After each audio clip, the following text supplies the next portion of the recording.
जी जो केंद्र में पूर्व में मंत्री रहे, आदरणीय भूपेंद्र सिंह हुड्डा जी जो हरियाणा के 2 बार मुख्यमंत्री रहे, ठाकुर कौल सिंह जी हमारे द्रंग क्षेत्र के बहुत ही तेज नेता, इन्होंने द्रंग क्षेत्र का बहुत लंबे अरसे तक नेतृत्व किया और आप जो आपके क्षेत्र में आज विकास देख रहे हैं इसमें इनका बहुत बड़ा योगदान है। श्री कुलदीप शर्मा जी जो हरियाणा से हमारे बीच में आए हैं, श्री करण दलाल जी, श्री वीरूराम श्योर जी, आदित्य विक्रम जी और मंच पे बैठे सभी कांग्रेस पार्टी के वरिष्ठ नेतागण, सभी बाहर से आए अतिथिगण, यहाँ पर उपस्थित आदर के योग्य बुजुर्गों, माताओं, बहनों, प्यारे बच्चों और हमारे सेवा दल, NSUI, यूथ कांग्रेस, महिला कांग्रेस की सभी पदाधिकारी तथा सदस्यगण, सभी ग्राम पंचायत के प्रधान, पूर्व में रहे प्रधान, महिला मंडल के प्रधानगण, उप प्रधान तथा यहाँ पर आए हमारे मीडिया के सभी बंधु, आज मुझे आप सबका बहुत बहुत आभार प्रकट करना है और धन्यवाद करना है जिस तरह से आप सभी ने अपना व्यस्त कार्यक्रम छोड़कर आप यहाँ जो इस मीटिंग के लिए आए हैं, इसके लिए मैं आपका दिल की गहराइयों से बहुत बहुत आभार प्रकट करती हूँ, धन्यवाद करती हूँ।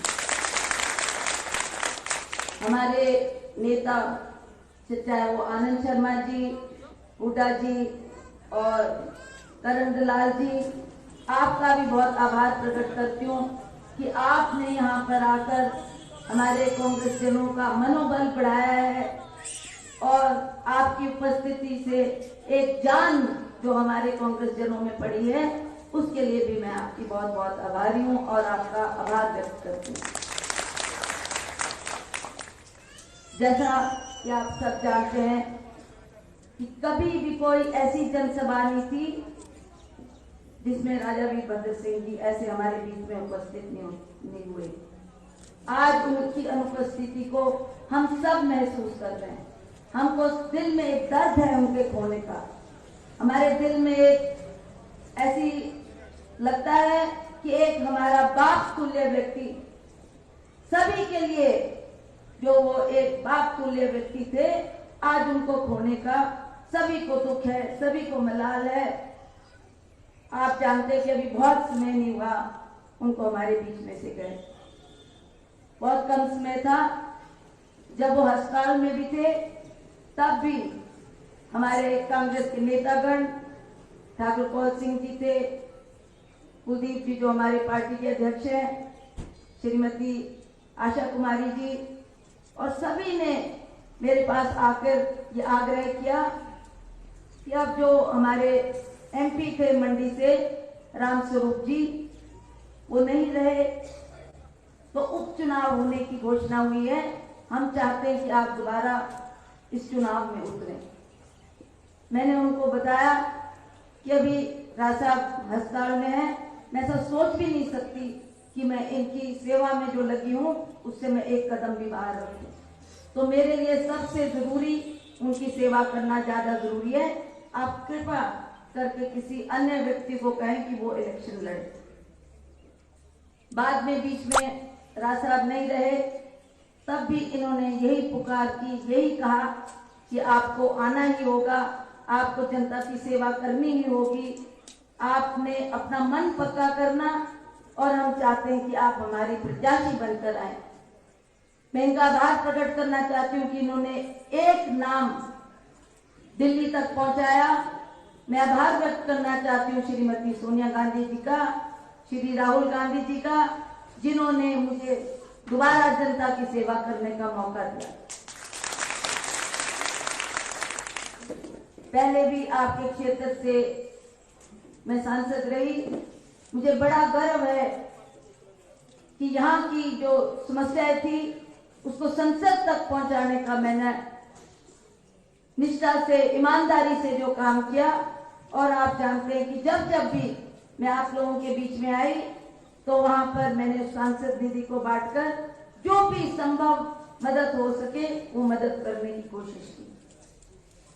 आज आप जानते हो कि केंद्र में भी विपक्ष की सरकार है, हिमाचल प्रदेश में भी विपक्ष की सरकार है।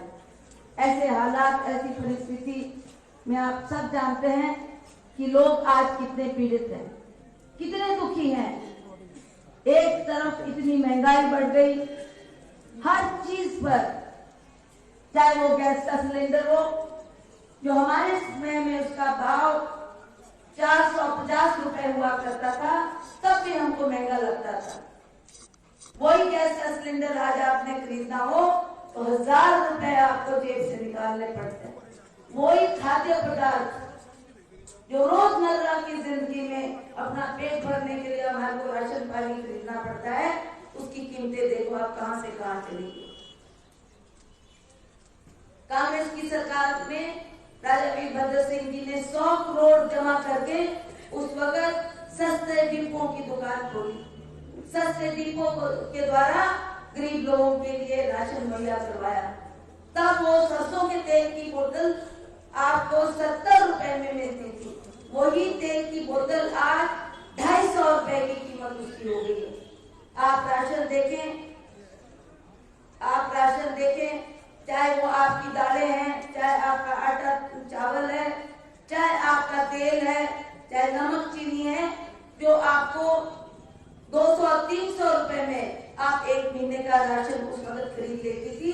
आज जो आपको 1000-2000 में भी वो राशन उपलब्ध नहीं होता। आज मैं आपसे ये कहना चाहती हूँ कि ये जो महंगाई की मार पड़ी, इससे हर व्यक्ति त्रस्त है।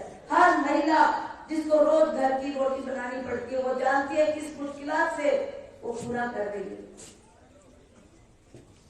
इस बात का दुख और दर्द जो हमारे दिल में है, उसके लिए अब आपके बीच में एक मौका आया है कि आपने ये निर्णय करना है, फैसला करना है कि किसका साथ देना है।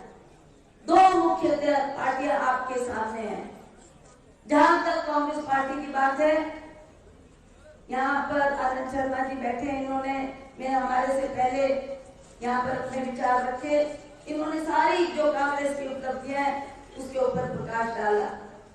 हमारे हरियाणा के पूर्व मुख्यमंत्री, इन्होंने भी एक किसान के नाते आपको बताया कि किसान के दिल में आज कितना दुख दर्द है। कई बार दिल्ली जाने का जब हम रास्ता सफर तय करते हैं तो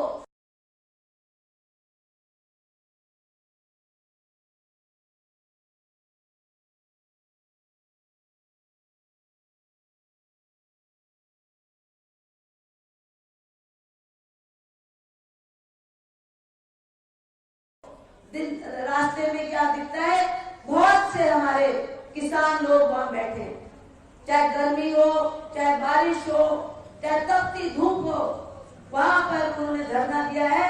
ये बात कहने के लिए कि नरेंद्र मोदी जी, हम किसानों की बात भी आप सुने। हमारे को कठिनाई का सामना करना पड़ रहा है, हम किसके पास जाए। आपने हमारा ये दुख तकलीफ दूर करना है, परंतु लगता है कि नरेंद्र मोदी जी के वो कानों तक आवाज नहीं पहुंच रही। आपने टीवी में देखा होगा कि कैसे इनके केंद्रीय मंत्री, उनके पुत्र जब जा रहे थे तो उन्होंने 4 किसानों के बच्चों को वहां रौंद डाला। आप कभी सोच सकते हैं कि गाड़ी चलाते हुए कोई चिंटी या कोई कुत्ता का बच्चा या कोई जानवर भी आ जाए, उसके लिए भी हमारे दिल में दर्द होता है कि हमारी गाड़ी से ऐसा हो गया। आप जानते बूझते हुए उस गाड़ी को 4 बच्चों के ऊपर चढ़ा दे जो किसान के बच्चे थे। तो इस तरीके की तानाशाही जो मोदी जी ने चलाई हुई है, उसके लिए अब हमको फैसला करना है। उसी तरह हमारे हिमाचल प्रदेश में किसान भी है, बागवान भी है। बागवानों का दर्द, बागवानों की आवाज आज ये सरकार नहीं सुन रही।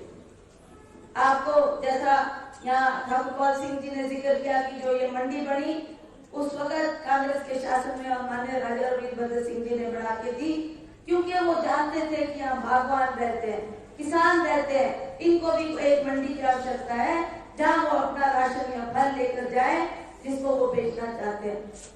तो ऐसे काम हमारी सरकार के समय में हुए हैं आज आपको इन बातों को ध्यान में रखते हुए जो आपने निर्णय लेना है वो अब फैसला करना है, आप मनन करना और उसने दिन को पूछना कि कौन आपके वोट का हकदार है।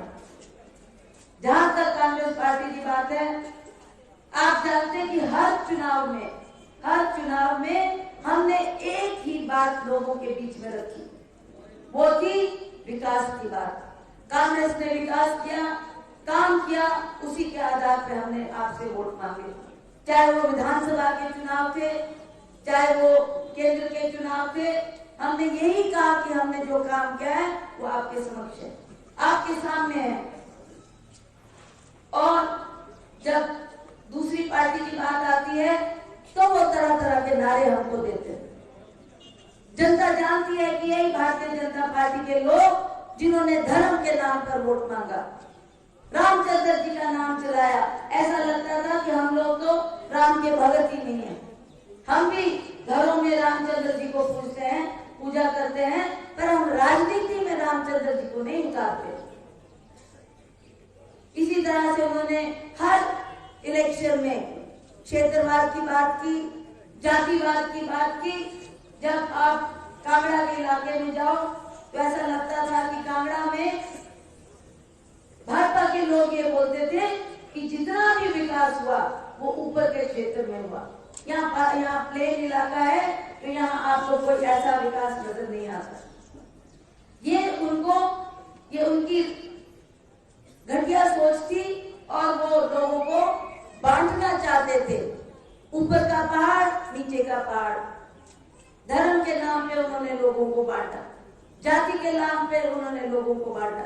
हर बार नया मुद्दा लेकर हमारे बीच में आए। अब लगा कि अब चुनाव आ गए, अब हम इन सारी बंदूकों को चला चुके हैं, अब हम किस मुद्दे को लोगों के बीच में जाए। बहुत सोचा, बहुत उस पर मनन किया और जब देखा कि अब हमने ये चुनाव का सामना करना है तो एक कारगिल में जिन्होंने युद्ध लड़ा उसको उन्होंने अपना कैंडिडेट बना लिया। और आज क्या कहते हैं मुख्यमंत्री जी, ये कहते हैं कारगिल का युद्ध तो हम जीत चुके, मतलब भाजपा के लोग जीत चुके और अब मंडी जीतने की हमारी बारी। आप इस बात से खुद अंदाजा लगा सकते हैं कि इनकी सोच कितनी छोटी है और किस तरीके से ये बात करते हैं। जहां तक मंडी की बात है, आप सब जानते हैं कि कांग्रेस के शासन में कितना विकास मंडी में हुआ, कितना सभी जो उस क्षेत्र के लोग थे, जहां भी लोगों की मांग है कि हमारे को सीनियर सेकेंडरी स्कूल चाहिए, सड़कें चाहिए, बिजली चाहिए, पानी चाहिए और उसी तरह से कॉलेज की मांग की, तो आज आप देखते हैं हमारे दूर दराज के क्षेत्रों में भी कांग्रेस की सरकार ने चाहे वो कॉलेज बना के दिए, 10+2 स्कूल के खोल के दिए, सड़कें बनाई, बिजली पानी घर घर तक पहुंचाया। ये सारे काम कांग्रेस के शासन में हुए हैं। तो मुझे आपसे निवेदन करना है कि जब भी इलेक्शन आता है तो भाजपा के लोग कई तरीके की बातें आप लोगों को गुमराह करना चाहते हैं। आज इन्होंने कहा और आज भी हम एक पत्रकार बंधु से बात कर रहे थे तो क्या कहते हैं कि प्रतिभा सिंह तो मजबूर है, मजबूरी में चुनाव लड़ना चाहती है। हाँ ठीक है ये बात कि मैं मजबूर हूँ अपनी महिलाओं की बात उठाने के लिए, मैं मजबूर हूँ अपनी युवाओं की बात उठाने के लिए, मैं मजबूर हूँ हमारी गरीब जनता की आवाज उठाने के लिए। हम तुम्हारे साथ हैं, हम तुम्हारे साथ हैं। आप जानते हैं पिछली बार जब आपने मुझे यहाँ से चुनकर भेजा तो कुछ अहम मुद्दे थे जिसके जो डिमांड थी यहाँ पर क्षेत्र की, उसके लिए बार बार में हम पार्लियामेंट में बात करते रहे। हमारा एक डिमांड थी कि हमारे को एक मेडिकल कॉलेज चाहिए। मैंने उस वक्त भी वहां पर ये बात रखी कि हमारे क्षेत्र के लोग बहुत गरीब है, उनको पीजीआई पहुंचते बहुत मुश्किलात आती है, कई मरीज तो सड़कों में मर जाते हैं। आर्थिक स्थिति उनकी इतनी कमजोर नहीं है कि अपने मरीजों को पीजीआई तक पहुंचा सके। तो आप देखते हैं कि लेर चौक में कितना बड़ा मेडिकल कॉलेज केंद्र सरकार की देन से आज हमको मंडी क्षेत्र के लिए मिला। उसी तरह से आईआईटी की मांग हमने की तो उन्होंने कहा इसके लिए बहुत भूमि चाहिए। मैं आभार व्यक्त करती हूँ अपने ठाकुर कौल सिंह जी का, कि इन्होंने वो भूमि उपलब्ध कराई, छानबीन की, पता किया कि कहाँ पर वो भूमि हमारे पास है, और कमाल में ग्राम क्षेत्र में इन्होंने कमाल में वो भूमि ढूंढी, और वहां पर अगर आप उसको जाकर देखेंगे तो ऐसा लगता है कि एक शहर बस गया है कमाल में, पूरा एक शहर की शक्ल वहाँ है। और वो हमारे बच्चों के लिए बहुत बड़ी संस्था भारत सरकार ने हमको दी है, जिसके लिए हम उनका बहुत बहुत आभार प्रकट करते हैं। आप जानते हैं पूरे भारतवर्ष में केवल 8 IIT थी, केवल 8, 9वीं उन्होंने हिमाचल प्रदेश के लिए दी। उसी तरह हमारे जनजातीय क्षेत्र लाहौल स्पीति का क्षेत्र, जहाँ के लोग बहुत मुश्किलों का सामना करते थे, अब अक्टूबर के महीने में वहां बर्फ पड़ जाए तो मार्च अप्रैल में जाकर उनका रास्ता खुलता था। तो उन्होंने ये बात श्रीमती इंदिरा गांधी जी से कही थी जब वो लाहौल स्पीति का दौरा कर रही थी। उन्होंने पूछा कि बताओ मैं क्या तुम्हारी सेवा कर सकती हूँ। तो जनता ने कहा मैडम हम 6 महीने के लिए कट जाते हैं, हमारे बच्चे बाहर जाते हैं, हमारे पति लोग बाहर जाते हैं, हमको पता भी नहीं है कि वो मर गए कि जिंदा है। उस टाइम मोबाइल भी नहीं हुआ करता था। तो तब इंदिरा गांधी जी ने कहा कि अच्छा मैं दिल्ली जाती हूँ और शीघ्र इसके ऊपर कार्रवाई की जाएगी, आपको एक सुरंग के लिए हम लोग काम करेंगे। पर उसके तुरंत बाद कुछ दिनों के बाद उनकी हत्या हुई। उसके बाद राजीव गांधी जी आए, राजीव गांधी जी ने भी चाहा था कि सुरंग को बनाए, फिर वो भी नहीं रहे। जब मैं MP बनी तो वहाँ के लोग, वहाँ के MLA, वहाँ के जिला परिषद के अध्यक्ष और सभी हम 4 MP थे, चारों MP ने जाकर सोनिया गांधी जी से ये फरियाद की कि मैडम ये इंदिरा गांधी जी का स्वप्न था, तो हम चाहते हैं ये आपके हाथों से इस टनल की शुरुआत हो। तो आपको पता है कि वो मनाली स्वयं आई थी, उन्होंने वहां आकर उसका शिलान्यास भी किया और सारा का सारा पैसा डॉक्टर मनमोहन सिंह जी ने उस टनल को बनाने के लिए तैयार दिया। और जब वो टनल बनकर तैयार हुई तब आए नरेंद्र मोदी जी उसका उद्घाटन करने के लिए। सबसे पहले काम तो ये कर दिया कि रोहतांग टनल का नाम बदलकर हम अटल टनल रख देंगे। दूसरी बात, जब वो मंच पे गए तो एक शब्द भी उन्होंने ना इंदिरा गांधी का जिक्र किया, ना सोनिया गांधी जी का जिक्र किया, ना ये कहा कि मनमोहन सिंह जी के और पूर्व की सरकार ने ये जो टनल बना के दिए, सुरंग बना के दिए। आज मेरा सौभाग्य है कि मैं इसका उद्घाटन करने आऊँ, कम से कम इतना तो बोल देते। पर हमें दुख है कि जिस तरीके का डिक्टेटरशिप नरेंद्र मोदी जी कर रहे हैं, वो हमारे नेतागणों को का नाम, शीर्ष नेता जिनका बहुत बड़ा योगदान भारतवर्ष को बनाने में रहा, उनका नाम लेने से भी वो गुरेज करते हैं। तो आप खुद समझ सकते हैं, मेरी बहुत सी माताएं और बहनें यहाँ पर आई हैं, आप सब जानती हैं, आप सब जानती हैं कि आप ग्राम पंचायत की प्रधान बनी, आप जिला परिषद की सदस्य बनी, आप PDC में आई। तो ये सब काम तब संभव हो पाया जब राजीव गांधी, स्वर्गीय राजीव गांधी जी ने 50% आरक्षण महिलाओं के लिए किया। और इसी वजह से हमारी महिलाएं आज आप देखो जितनी भागीदारी पुरुषों की उतनी भागीदारी महिलाओं की है, हमारे विकास के लिए है। तो मैं आपके द्वारा उनका भी आभार व्यक्त करती हूँ कि आपकी वजह से हमारी महिलाएं 4 दीवारी से बाहर निकलकर आज समाज का काम कर रही है। जब हमारी सरकार थी तो जो सबसे बड़ा पद राष्ट्रपति का पद होता है, उस पर भी हमारी सरकार ने, UPA सरकार ने एक महिला को बिठाया। और उसी तरह से जो हमारी पार्लियामेंट की स्पीकर थी वो भी एक महिला थी। तो जब भी कांग्रेस सत्ता में आती है, वो महिलाओं को मान सम्मान देना, महिलाओं को इज्जत देनी, महिलाओं की सुरक्षा करनी, ये कांग्रेस की सरकार ने किया है, कांग्रेस के लोगों ने किया है। तो मैं आज आपसे ये कहना चाहती हूँ कि अब वो वक्त आ चुका है जब हमने ये निर्णय करना है, फैसला करना है कि आपको किसको आप चुन कर जाएंगे, किसको आपने चुनना है, ये बात आपने तय करनी है। जनता का दरबार जिसकी बहुत बड़ी शक्ति होती है, आप लोग फैसला करते हैं कि कैसा विधायक चाहिए, कैसी सरकार चाहिए, कैसा MP चाहिए, कैसे से केंद्र में हमारे को नेतृत्व चाहिए।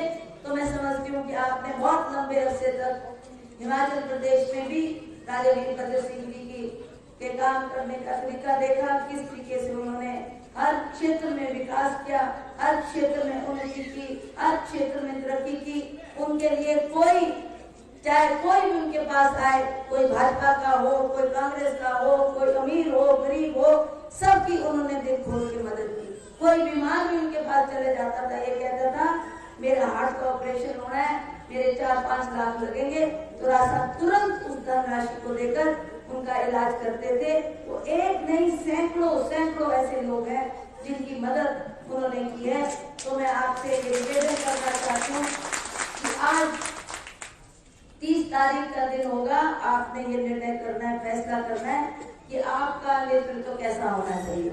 ये बात भी ठीक है कि जो भी आप MP चुनकर बनाएंगे तो उससे कोई यहाँ की सरकार को खतरा नहीं, केंद्र की सरकार को खतरा नहीं, पर जो एक MP कांग्रेस का जीतेगा तो नरेंद्र मोदी जी अवश्य पूछने पर मजबूर होंगे कि क्यों हमारा भाजपा का कैंडिडेट क्यों नहीं जीत पाया। इतना बड़ा योद्धा हमने, जिसने लड़ाई लड़ी कारगिल में, उसको हमने मैदान में उतारा, वो क्यों नहीं जीत पाया। उनको पता लगना चाहिए कि महंगाई जो इस तरीके से बढ़ रही है, बेरोजगारी जो दिन प्रतिदिन बढ़ती जा रही है, कितने बच्चे हमारे जो कांग्रेस के शासन में जिनको नौकरियां मिली, हजारों की तादाद में, चाहे वो आप आशा वर्कर लो, PTI लो, हमारे जिस भी विभाग में इंटरव्यू हुए तो हमारे बच्चे, हिमाचल के बच्चों को उसमें रोजगार उपलब्ध होता था। अभी हाल में ही JEE के इंटरव्यू हुए, उसमें इन्होंने ज्यादा बच्चे, गिने चुने 1-2 कोई इधर के होंगे, पर ज्यादा बच्चे बिहार के और UP के JEE में भर्ती हुई। इसके लिए भी हमें दुख है कि आपने हिमाचल प्रदेश के बच्चों को तवज्जो नहीं दिया। तो मैं अंततः आपसे ये निवेदन करने आई हूँ कि आपने पहले भी मुझे सेवा करने का मौका दिया, अब दोबारा एक प्रत्याशी के रूप में आपके पास आई हूँ। मुझे पूर्ण विश्वास है कि आप मुझे अपना आशीर्वाद देंगे और जीतने के बाद मैं दोबारा आपका धन्यवाद करने भी आऊंगी और आपसे जो आपके और दुख तकलीफ होंगे उसको साझा करने, उसको बांटने भी आपके बीच में आऊंगी। आप सबका बहुत बहुत आभार प्रकट करती हूँ, खास करके महिलाएं जो आजकल बहुत व्यस्त है, अपनी घास कटाई का काम है, धान की कटाई का काम है, आपको शायद कुछ मिनटों की भी फुर्सत नहीं होती, उसके बावजूद भी आपने पूरा का पूरा दिन यहाँ पर हमारे को सुनने के लिए दिया। आप यहाँ पर आए, आपने इसकी शोभा बढ़ाई और मैं उम्मीद करती हूँ कि अब आप महिलाएं, खास करके जितनी भी आपकी रिश्तेदारी है, नाते है, आस पड़ोस है, बहू बेटियां जिस घर से लाई, जिस घर में दी, उन सभी से संपर्क करेंगे और एक वोट आप कांग्रेस के पक्ष में डालकर माननीय स्वर्गीय राजा वीरभद्र सिंह जी को श्रद्धांजलि के रूप में इस वोट को अवश्य देंगे। इन्हीं शब्दों के साथ आप सबका बहुत बहुत धन्यवाद। जिस तरीके का स्वागत आपने किया उसके लिए भी मैं आपका बहुत बहुत आभार प्रकट करती हूँ। जय हिंद, जय हिंद।